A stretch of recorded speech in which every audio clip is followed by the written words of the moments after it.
In a beautiful American town in the suburbs, Jim and Linda live with their daughters Bridget and Megan.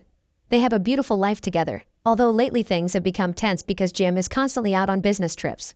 One afternoon, the phone rings and Linda doesn't pick it up on time. The one leaving a message is Jim, who is away on another trip. He says he meant what he said in front of the girls the other night and that he wants Linda to remember it, but before he can add more, he has to hang up because he's getting another call. Linda doesn't understand the message and calls him back, but she also gets the answering machine and asks Jim to call her back before going back to her chores. This includes putting some stickers on the glass windows to avoid accidents. Sometime later, Linda gets a visit from Sheriff Riley, who brings bad news. Yesterday Jim died in a car accident with a truck. Linda doesn't understand because she just got his message on the machine, but Riley assures her it's true, leaving her in a devastated yet numb state. Crying, Linda goes through the motions around the house before going to the school to pick up her daughters, not giving them the news until they're safe at home. A few hours later, Linda's mother Joanne comes to the house to help her daughter with everything, and Linda calls her best friend Annie for help too, but she's met with the answering machine again. That night, Joanne stays in the guest room, but Linda falls asleep on the couch clinging to a wedding picture. The next morning, Linda wakes up in her bed, wearing different clothes. She assumes her mother moved her, but when she goes to check on her, Joanne is nowhere to be found.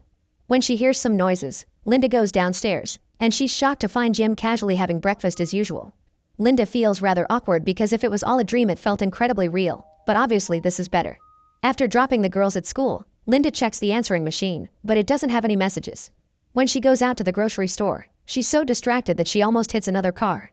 Sheriff Riley comes to check on her and gives her a warning, but he doesn't recognize her. At the store, Linda meets with Annie and asks her if yesterday she received a message from her, but Annie says she didn't. Afterward, Linda goes home to keep working on her chores. She starts with the laundry and is surprised to find some clothes that she was sure she already washed.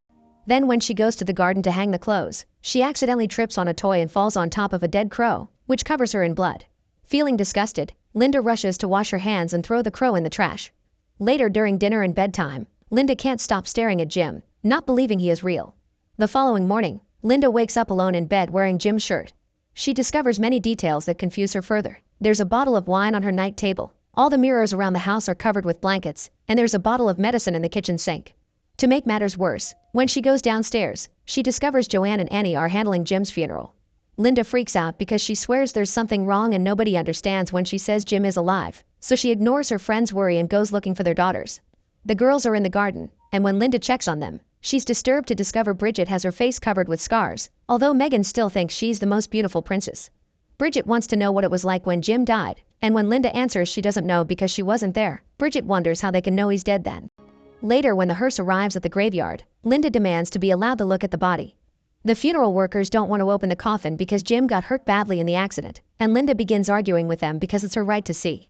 The employees get nervous and accidentally drop the coffin, causing Jim's head to roll out and Linda to break down. Once the coffin is brought to the grave, the priest says some words, and Linda notices a woman watching the ceremony from afar. Joanne doesn't know who it is, so Linda goes to ask her, but Claire says they already talked yesterday and leaves in her car, not caring about the fact Linda swears she never saw her before in her life. When the family returns home, Linda takes a closer look at the medicine bottle and discovers it was prescribed by Dr. Roth.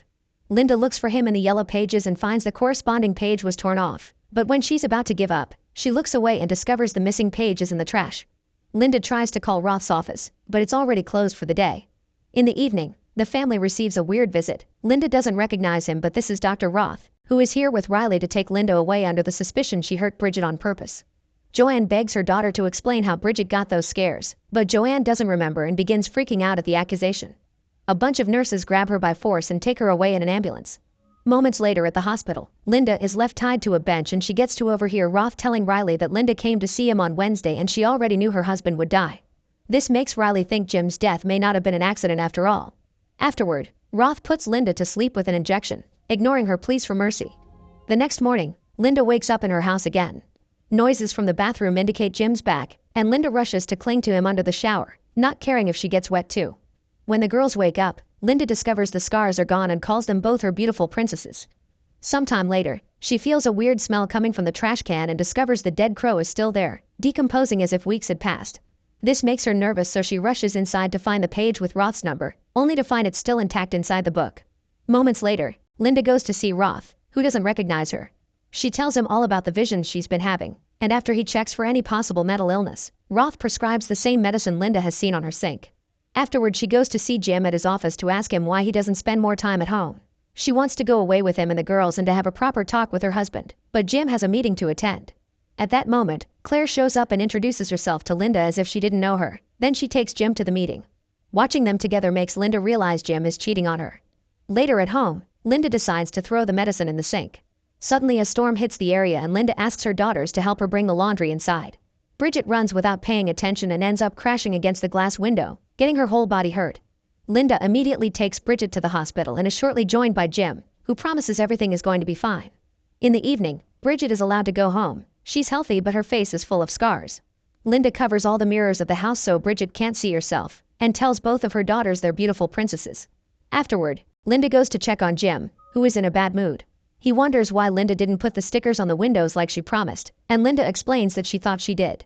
Jim doesn't believe her and says she invited Joanne to stay a few days to help Linda, implying she's been acting crazy. Linda begins crying and swears she's a good mom, but she's ignored.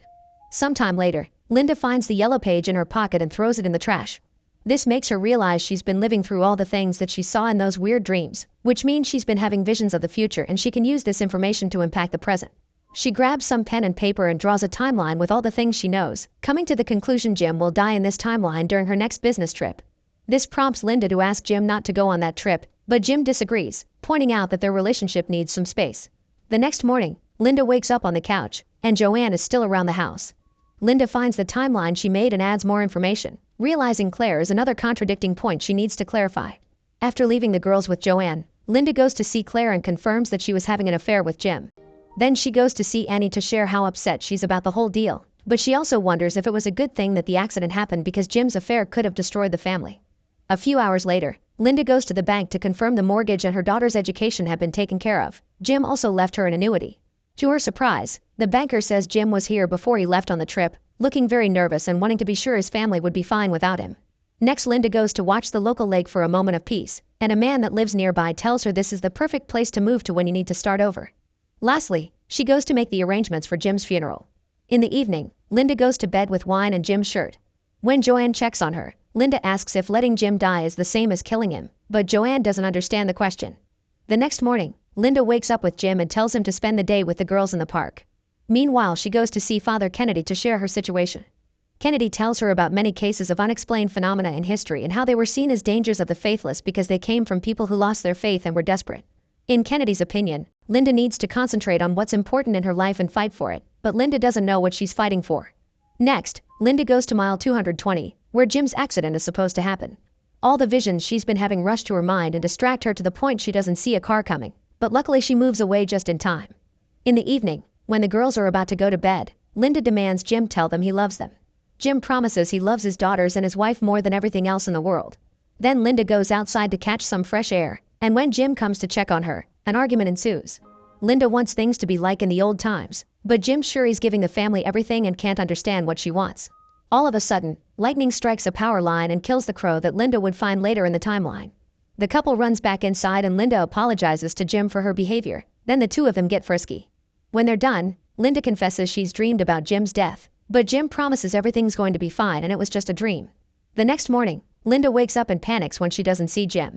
She calls Annie to confirm in which timeline she's in, then finds a note from Jim saying he's dropping the girls at school before leaving for his trip. Linda runs out of the house while calling Jim to stop him, but Jim is too busy to pick up, first with the girls and then with going to the bank to arrange everything for his family. The talk Jim had with Linda last night won't leave his head, and when he gets in his car to go on the trip, he decides to call Claire and end their affair. Then he calls the house phone and leaves the message on the answering machine that Linda heard at the beginning of the story. When he hangs up because another call is coming in, it is Linda herself calling him from her car because she's following him on the road to try to stop him. Linda apologizes for everything, and when Jim is about to confess the affair, Linda says she already knows and doesn't care, prompting Jim to promise they will begin working on their relationship more and start over properly. At that moment, Jim sees Linda in the car mirror and pulls over to wait for her. Linda gets ready for a reunion, but she freaks out when she notices they are on mile 220, the spot of the accident. She urgently tells Jim to turn the car around, and as soon as Jim moves, a car comes from the opposite direction. Thankfully, Jim gets out of the way just in time. Linda is happy to see her husband is fine, but it seems she forgot Riley had mentioned a truck caused the accident. Jim tries to start the car again to get off the road, but the engine isn't working, and suddenly the infamous truck shows up, crashing right against Jim's vehicle. Linda runs to check on him, but before she can come closer, both vehicles explode, and Linda has a breakdown as she finally understands the future can't be changed. Many months later, the girls wake Linda up from her nap when the moving trucks arrive to pick them up. Linda is happy to see Bridget's scars are mostly gone and remembers Kennedy telling her to fight for what matters the most. Currently, what matters the most is Linda's belly, because she is pregnant thanks to that last night with Jim. Make sure to subscribe and turn on notifications so you can watch more videos like this. Thanks for watching.